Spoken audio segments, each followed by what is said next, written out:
Hi, I'm Femi OK. You're watching The Stream. Today we focus on the legal situation of a former Stream guest, Wikileaks founder Julian Assange. His legal situation has been going on for years. Here's a brief recap. I'm going to start in April 2019. That was when the US charged Assange with cyber intrusion. In the same month, Assange was removed from the Ecuadorian embassy in London. And then we fast forward to May 2019 when the US brings 17 espionage charges against Assange. And then in June 2019, the US seeks Assange's extradition from the UK. That brings us almost up to date to last week when this headline was going around the world. UK judge blocks the US request to extradite Assange. So now what happens? That is one of many questions I'm sure you have. So you can jump into our comment section on YouTube and be part of today's discussion. If Julian Assange was extradited to the United States, he would face a battery of nearly 24 charges, very grave, serious charges, carrying a maximum penalty of around 175 years behind bars. And he would serve that time in a supermax prison, where conditions are extremely harsh. So keeping someone in solitary confinement 23 hours a day is a form of mental and physical torture. It is cruel, unusual and degrading treatment, contrary to the 1984 Convention Against Torture. Joining us to discuss Julian Assange's case and its wider implications, Greg, April, Rebecca, welcome to the stream. Greg, tell everybody who you are and what you do. Sure. Hi, I'm Greg Barnes. I'm a barrister in Australia, which is an advocate. I've been working on the Assange case now since 2013. I particularly work on Australian aspects of the campaign, and because Julian Assange, of course, is an Australian citizen. Nice to have you. Hello, April. Tell everybody what you do. Hi, I'm April Doss. I'm a lawyer in the U.S. I spent over a decade in the National Security Agency at the U.S. intelligence community and also in the U.S. Senate Intelligence Committee. I do cybersecurity and privacy law, and I am the author of Cyber Privacy, Who Has Your Data and Why You Should Care. Good to have you. And hello, Rebecca. Thanks for joining us. What do you do? Introduce yourself to our international audience. So I'm the Director of International Campaigns for Reporters Without Borders, which is known internationally as Reporters Sans Frontières. I lead RSF's campaign for the release of Julian Assange, and I have personally monitored the entire US extradition proceedings against Julian Assange here in London. So I'm just thinking, Greg, you are in touch, not with Julian Assange, but with his partner, Stella. How is he doing since the UK judge said last week, you cannot be extradited, but you have to go back to a UK prison, Belmarsh prison? Well, I think there's some relief within the camp, if I can use that term, that at last we've been seeing British justice do its job in that sense. There's also concern now about the broader implications of the ruling for free speech. But in terms of the personal issues, while he remains in Belmarsh prison, Julian Assange is got declining physical and mental health. Belmarsh prison is a brutal place. It's not a place for anyone, let alone a person who has not been found guilty of any criminal offence. So there's, I think, some disappointment that bail was not granted. But certainly the focus now is very much on the United States and whether or not a pardon can be issued, but also the focus is on making sure that Julian Assange can be reunited with his partner Stella and their 2 children. April, what did you make of the UK judge's ruling that it would be detrimental to Julian Assange's health to be extradited to the United States? Well, it was certainly an interesting ruling, and I applaud the judge for making sure that they are taking into account those very real concerns. I would note, I don't think it's clear or certain that what specific conditions of confinement Assange would have if, in fact, he were extradited. But certainly, it would be important if the extradition goes through to make sure that any confinement is carried out in accordance with international norms. I'm just looking here at what Stella Morris, who is Julian Assange's partner, has been saying about Belmarsh prison conditions. I'm going to share these with you, Rebecca. I'm sure you've probably seen some of these. Just heard from Julian. It's freezing in his cell. The hot water pipe system in Belmarsh prison broke. He says it's getting really, really cold. We're at a critical juncture. We need to get him out of prison now. Rebecca, thoughts? I mean, it's appalling. We've seen what he has faced at Belmarsh prison now for some time.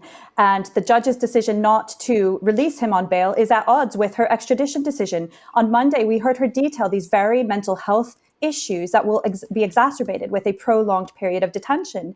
She mentioned that it would be worse in the US prison conditions, but actually stated clearly that these issues have been present throughout his period of incarceration at Belmarsh, even with support such as frequent access to his family. We know that he would not be given that in the US. And I'm sorry, but I take issue with April saying we don't know what conditions he will face in the US. We heard days of expert testimony about that in September, about what special administrative measures look like in the US, the inhumane conditions he would face there. He would go to the same facility that Chelsea Manning actually attempted suicide in. We know very well what he will face. This is a highly vulnerable individual. That has also been well documented, and in fact, not even disputed by the prosecution's own medical witness that testified in September, who acknowledged the depression and the suicidal thoughts that Julian Assange has. But I want to take a moment also just to note, there's of course humanitarian urgency for his release. He should be released now for his physical health, for his mental health, but also as a matter of principle, we believe the entire case against him should be dropped. As a matter of principle, he should not be deprived unjustly of his liberty for another day. This case is about journalism. It is about press freedom. And in that regard, we were very disappointed with the substantive portion of the extradition decision, although, of course, relieved that the decision was against extradition on mental health grounds. April, go ahead. Yeah, so this is really where I have to push back then. This really isn't about a journalism case. Julian Assange's activities certainly have been in view of the U.S. authorities since 2010. But the indictment itself, although it includes a number of counts, is not focused on speech activities. It's focused on computer crimes as the primary instigating factor. Now, it's a complicated indictment, and for viewers who may not have read it, there are charges of conspiracy. There are charges of hacking, essentially, unauthorized access to computers or exceeding authorized access to computers, both attempts alleged by Assange himself and attempts that he allegedly encouraged others to make. And then there's charges relating to publication of classified defense material. From a U.S. freedom of speech perspective, the press protections in the U.S. fall broadly within the First Amendment to the Constitution, and the charges relating to publication of defense information are the ones that have caused many First Amendment scholars in the U.S. to, sort of look sideways at it and say, is this really, sort of an untested area to go down? However, it has always been the case that journalists don't get a free pass for breaking the law. And so while Wikileaks may have been founded with the intention of publishing information, as news reporting organizations do around the world, if in fact Assange was involved either in attempting himself or encouraging others to attempt hacking into computers, that's a crime. And that's what he's been charged with in this indictment. And so the physical world corollary to this, right, is that reporters have long published information that was obtained from confidential sources in hard copy, for example, out of a government office or a corporate office or something like that. The reporters typically do and should have protection for publishing information that has been provided to them. However, a reporter who breaks into an office and steals files out of a file cabinet certainly can be charged with the crime of breaking and entering and theft. And that's essentially what this U.S. indictment attempts to do, is focus on the computer crime dimension of it. And that's what's at the heart of the allegations. But Femi, can I note actually... Sorry, I was going to come in on that. Only one. I'm just going to ask you to do this briefly so that we don't get stuck on this one point, because we could talk about it for an hour. Rebecca, very quickly, Greg, very quickly, and then I'm going to bring in YouTube because they also want to talk to all three of you. Rebecca, go ahead. Looking forward to hearing from YouTube. No, I wanted to take it back to the broader point because it's incorrect to say that the case is purely about hacking. There are 18 charges against Julian Assange. Only one is under the Computer Fraud and Abuse Act. The other 17 are under the Espionage Act. And in fact, the problem with those charges are that nobody in this position could defend themselves because the law lacks a public interest defense. Any publisher, any journalist, any source who published leaked information can find themselves in the same exact position as Julian Assange. Now, the Computer Fraud and Abuse Act, the US government only in the very late stages, in fact, whilst extradition proceedings were ongoing, then expanded the scope of those charges. And in fact, when when the September proceedings started, the evidentiary portion of the extradition proceedings, Assange himself had not even read the new superseding indictment because it was filed so late and it hadn't made it to him in prison. But the US government, Rebecca, I believe, is intentionally trying to undermine, sorry, just to finish my sentence, is intentionally trying to undermine the case that this is about journalism. The US government sees the support that he's getting from media, from the free expression community, and this just evidences further the political nature of the US case against him. Greg, let me just put some YouTube thoughts to you. Yeah, let me put some YouTube thoughts to you as well, so that we can include our audience. And we promised we would do that. So Mark Henstridge says, keep him in jail. He broke the law. He's not a journalist by any means. He thinks the laws do not apply to him. We do not want him back in Australia. Did Julian Assange break the law? Well, look, certainly not in my view. And secondly, he is a journalist. In fact, his organisation was given a Walkley Award, which is the top award that can be given to journalists in Australia. He's a member of the Media, Entertainment and Arts Alliance, which is the union for journalists in Australia. But there's a broader point here, and that is that the extraterritorial reach of these charges. This is an Australian citizen who did not set foot in the United States, who's been charged with an offence under a domestic espionage act. Unprecedented as far as we know, and very, very concerning. And there are journalists all around Australia, very senior journalists, extremely concerned with the implications of this if this prosecution is allowed to proceed, because they themselves could find that if they published material that was antithetical to US interests, they find themselves on the end of an extradition request from the US to Australia.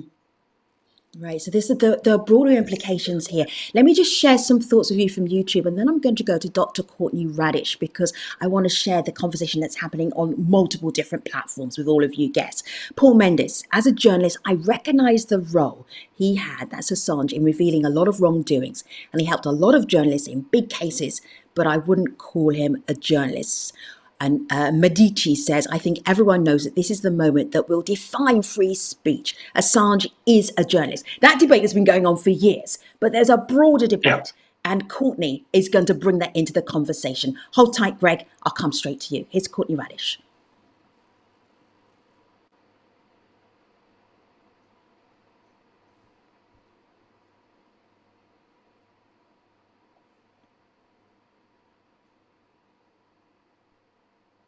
Department of Justice case against Assange, including the use of the Espionage Act.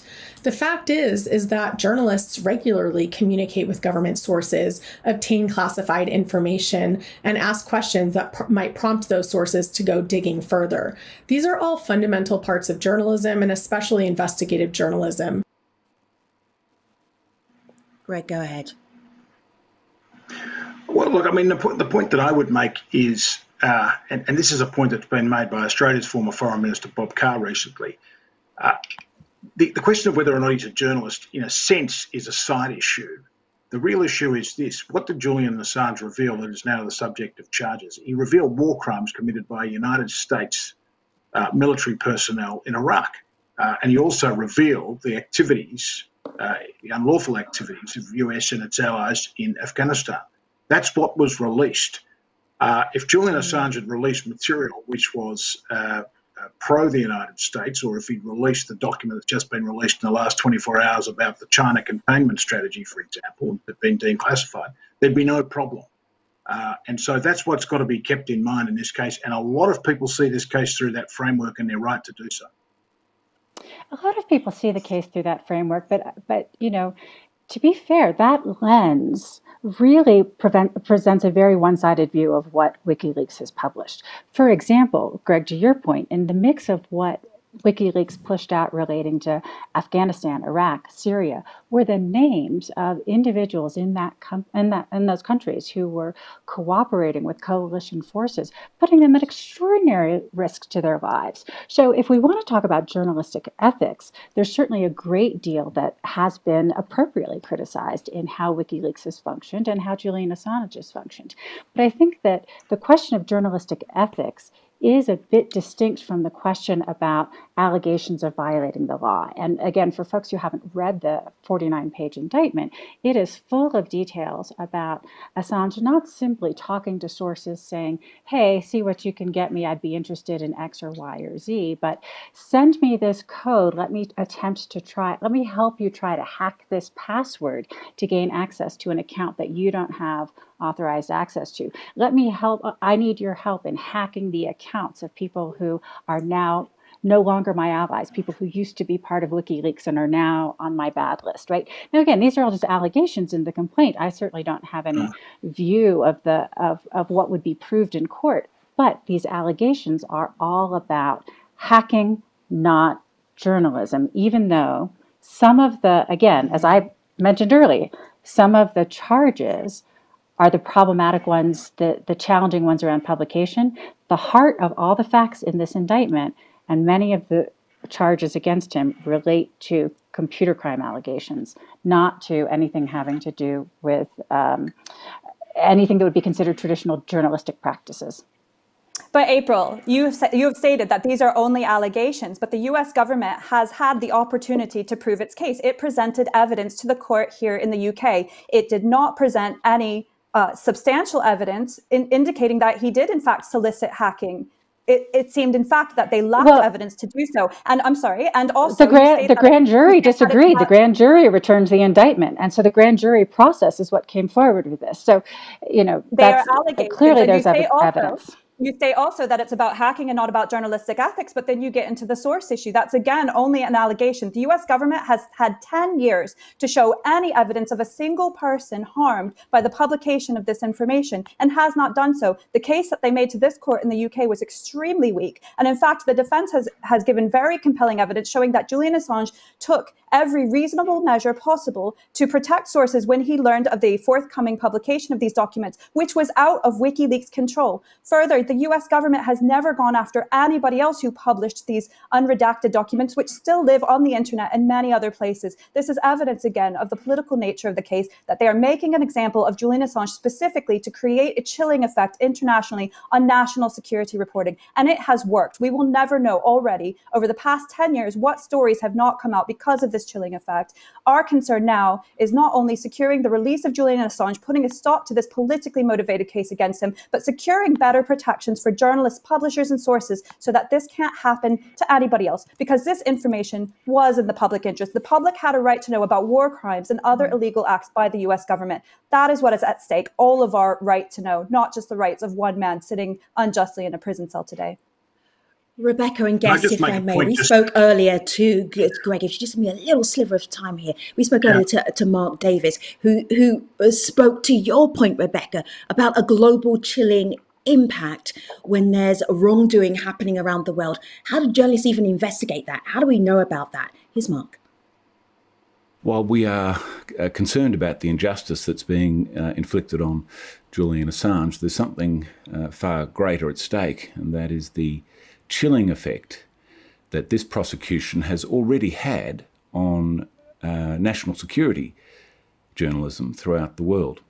Who in their right mind would risk revealing government documents now when the potential penalty for that is greater than a murderer would face? Yes, Greg. Well, let me just see if we can move this conversation on a little, but I do want to make a quick point in relation to the point that Rebecca's made, to agree with her. One of the problems with the treaty that governs extradition between the United States and the United Kingdom is that it's a very low threshold for the United States to get someone extradited, a very low threshold. It's not a beyond reasonable doubt step that has to be taken, or even balance of probability. So that's one of the difficulties. It can be lazy in the way it puts its case and get away with it, and in a sense it has. But to come back to the point that's made by Mark Davies, this is right, that there is a chilling impact by virtue of the Assange case. Prosecutions of high-profile people are generally done in this sort of situation, which is nebulous, for one purpose only, and that is to set an example to others. And we've seen right across Australia, right across the United Kingdom, right across the US, substantive attacks, which Rebecca would know a lot more about than me, substantive attacks on journalists and media organisations for publishing material which the security state deems that it does not want published. And that's the real impact of the Assange case. You can talk about hacking, you can talk about, and it is important to put to bed, by the way, this idea that people were put at risk. It's a nonsense. It was put to bed in the Chelsea Manning case. It was not asserted as part of the prosecution case or the US lawyers' case in this particular matter. But it is important overall to assert the broad philosophical basis for this particular prosecution, and that, as I say, is to set an example and to make an example of someone that the US has got under the US's skin. It's very, very dangerous. And it's not just people on the left who are saying it, people who you might see as anti-American. It's people on the right. Bob Carr, the former Australian Foreign Minister, was part of, an integral part of the US-Australian alliance, which is one of the strongest alliances in the world. He sees it. And he could no way and no stretch of imagination be called as a member of the left. Hey, well, I have one more thought. I'd hope that you can help me wrap up this conversation. Why has this extradition case taken so long? Do you think the US will ever give up? Well, so that's a great question. And, we've seen different approaches towards Assange and WikiLeaks over the years under different administrations.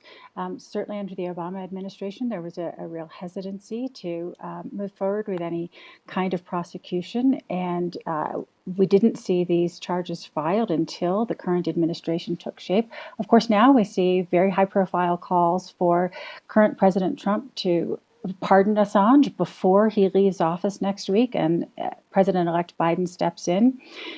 So really hard to say exactly, how the future of this extradition process is going to play out from the U.S. side. Again, I think that really where we can expect to see continued concern from the U.S. is around how to draw this distinction between protected journalistic activities and allegations of computer crimes. So from what you know from the national security community in the United States, are they likely to give up on this? Well, it's a great question, and I think it might be helpful to just remind everybody who might be watching or listening that the national security community is entirely distinct from prosecutorial charging decisions by the Department of Justice. So this was an indictment that came out of the Eastern District of Virginia from the Department of Justice, completely separate and distinct from any views or opinions that might be held within national security agencies within the U.S. intelligence community. Those charging decisions are just separate, and appropriately so. Guess I have to say, you have ignited an extraordinary conversation in YouTube. Mohammed Almazi says 99% of the charges are about obtaining and publishing documents, not computer crime allegations. And then, so what? Interesting handle. Thank you for being part of the conversation. What will it take to hold the accused accountable for their crimes? It seems like this is focused not just on Assange. It's not the information being brought to light. It seems like the US is just deflecting. This extradition case has been going on for a very long time. I have an idea that this will not be the last time we talk about Julian Assange and the wider implications of this extradition case. But for now, thank you, Greg, Rebecca, April, for a very dynamic conversation, and YouTubers. Thank you for your excellent questions as well. This is Femi Oke signing off from the Home Edition stream studio. I will see you next time. Thanks for watching.